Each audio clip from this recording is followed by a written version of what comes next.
the La Crosse Public Library Archives presents Dark La Crosse Stories, a series in collaboration with the La Crosse Tribune. Dark La Crosse is a suite of programs that feature this seedier side of La Crosse history and also include a downtown walking tour, a trolley tour, and an annual stage production with new content each year.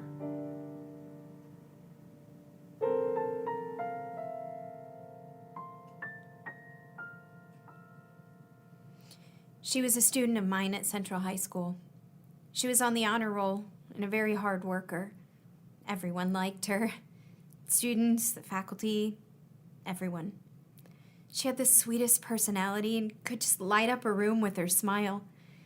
She was very good in science, was selected as co-president of the Wisconsin Junior Academy of Science. That's quite an achievement for a sophomore. She was a talented pianist and had a lovely singing voice. I've been the advisor of Central's drama club, the Maskers, for several years. She was a fine actress as well as being an exceptional organizer. She served as our vice president. She was so lovely, so full of promise. It's hard to believe what's happened. Every fall, our community marks a grisly anniversary.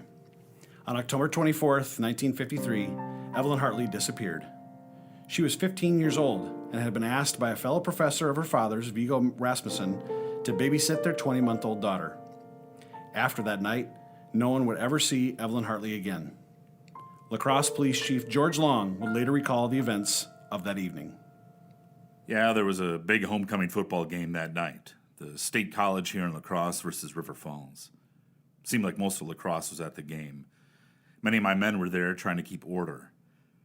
I was surprised when we got a call from dispatch that a college professor way on the east side of town on Heschler Drive claimed that his daughter was missing. She was babysitting and didn't call her parents on time. My first thought was some boyfriend came by and convinced her to leave with him to some party out in the country. Turns out that wasn't the case. Professor Rasmussen and his wife had just moved into a new ranch-style house. When I got there, the baby was safe, but Evelyn was nowhere to be seen. The only things we found for sure were her eyeglasses, her shoes, and some blood under a window at the neighbor's house.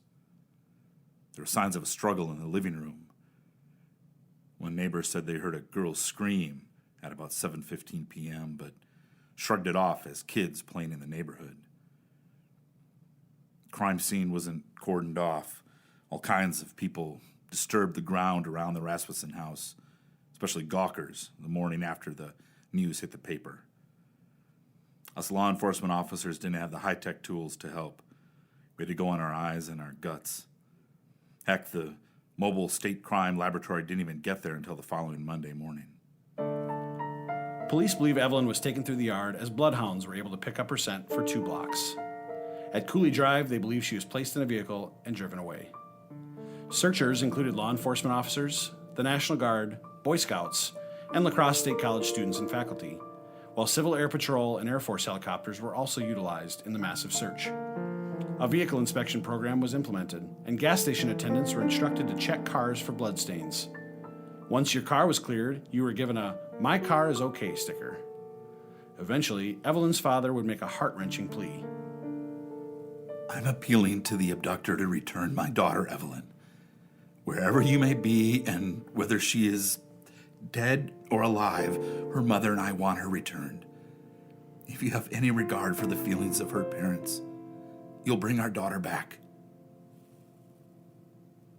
The FBI considered entering the investigation under the Lindbergh Law. The law permits the FBI to enter a kidnapping case after 7 days have elapsed on the assumption that the kidnapper had crossed state lines by that time. On Halloween of 1953, the news was announced that the FBI would not enter the case because there was no evidence that a federal offense had been committed. The next few days, hope would be elevated after discovering a pair of Goodrich tennis shoes with a definite suction cup marking found to match the footprints at the crime scene. The shoes had been found in the nearby community of Coon Valley. The investigation into the shoes revealed human blood matching Hartley's blood type, that the owner of the shoes drove a Whizzer motorbike, and that they had been worn by 2 different people, the latter of which having feet too small for the size 11 shoe. A denim jacket was found soon after the new year of 1954. It was discovered near the site where the tennis shoes were discovered, and it also was stained with Hartley's blood. There was a worn mark on the back of the jacket, possibly indicating that the wearer was a steeplejack. The jacket was a size 36, a puzzling size for someone who had also worn a size 11 shoe, but had been altered to shorten its length while leaving the sleeves at original length. In May of 1954, mass lie detector tests were conducted on La Crosse area schoolboys in an attempt to uncover any information. Initially, over 1,700 students and faculty were marked to be tested. Only 300 would actually be tested after a University of Wisconsin psychologist, Dr. Carl Smith, gave an interview to the Associated Press that shut the program down. Lie detector tests are a mass application of third-degree methods. This is a dangerous use of a device that's not even recognized in the courts. The tests, even though given allegedly on a voluntary basis, are equivalent to a beating. There's nothing voluntary about submitting to the tests, however. If a pupil fails to submit, he'll be suspected by members of his society. Even in the hands of experts, these tests are filled with errors. The La Crosse tests are a dangerous experiment. Several promising suspects arose. By the time a year had passed, Sheriff Robert Scullin said his office had interrogated at least 400 people and had questioned nearly 1,200 local persons. Detective Leo Kim estimated his team had questioned nearly 3,500. Among the long list of suspects, there was one that was exceptionally horrifying. The suspect's name was Ed Gein. He was born in La Crosse on August 27, 1906, with his family living on La Crosse's north side for a few years before settling in Plainfield, a small town in central Wisconsin. On the morning of November 16, 1957, a Plainfield hardware store owner named Bernice Warden had gone missing. The following day, her decapitated body was discovered in a shed on Gein's property. She had been shot by a .22 caliber rifle and had been dressed out like a deer. Searching the house, authorities recoiled at what they discovered, a horror show too grotesque and disturbing to describe in detail. Known as the Butcher of Plainfield, Ed Gein is the American horror story. He is the major influence of many fictional serial killers in literature, TV, and film. After his arrest, it was discovered that Ed Gein had been visiting his aunt in La Crosse, a few blocks away from the Rasmussen house on Heschler Drive, at the time of Evelyn's disappearance. The thought of her in the clutches of this monster was almost too much to bear. However, police were unable to prove that any of the remains found on the property were from Hartley. Ed Gein denied any involvement in the case and had successfully passed 2 lie detector tests. In late November of 1957, authorities announced that Ed Gein had been cleared of any connection to the case. He would later be declared insane and died of respiratory and heart failure due to cancer in the Mendota Mental Health Institute in 1984 at the age of 77. Today, many still consider him to be a suspect. Even though this crime was conducted in 1953, there are still amateur detectives investigating this case today. It has become a national horror story, having been covered over the years by many major media national outlets. In the end, only questions and mystery remain. Did Evelyn know her abductor, or was the assailant a drifter? Was the intended victim supposed to be another babysitter who usually watched the Rasmussen children?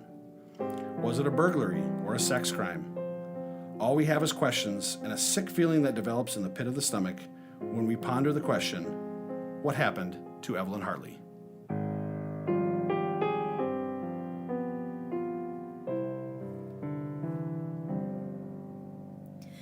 I'll be seeing you in all the old familiar places that this heart of mine embraces all year through. In that small cafe, the park across the way, the children's carousel, the chestnut tree, the wishing well. I'll be seeing you in every lovely summer's day, in everything that's bright and gay. I'll always think of you that way.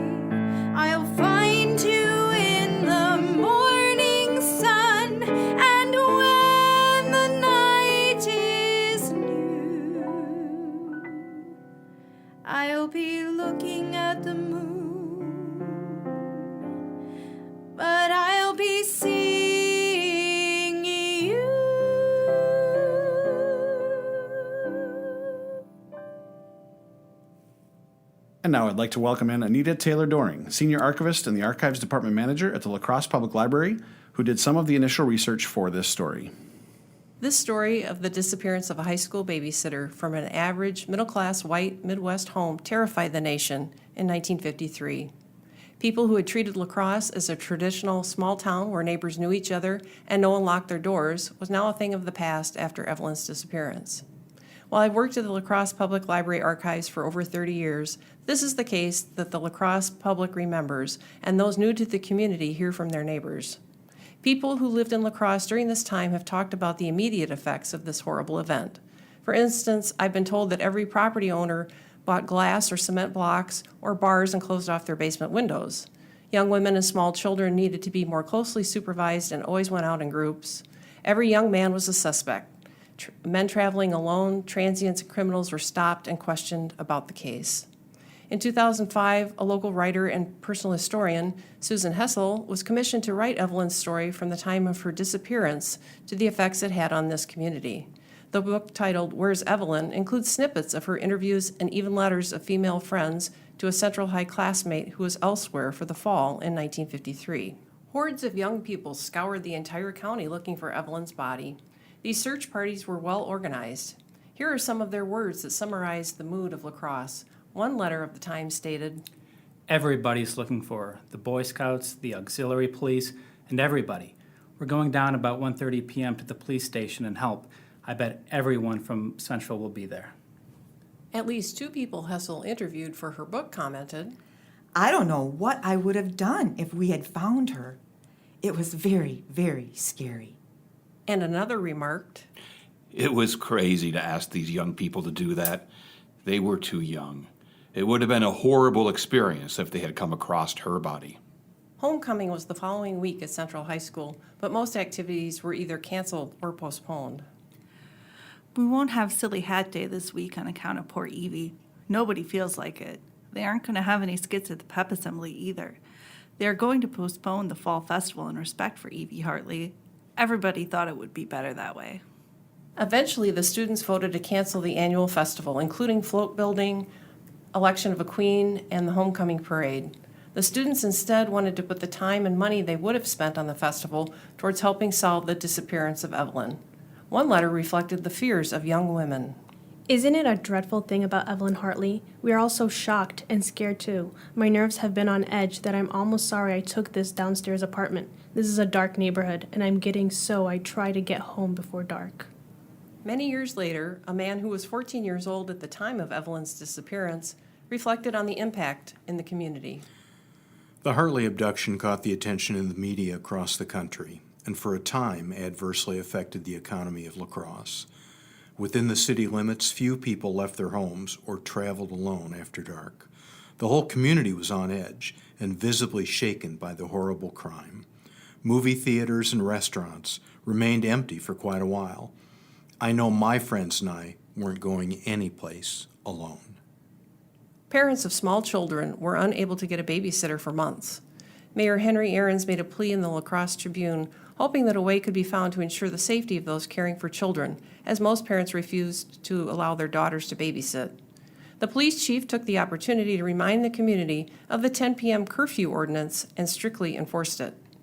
By year's end, the La Crosse police reported that they had questioned 1,500 persons and examined 600 cars in the case.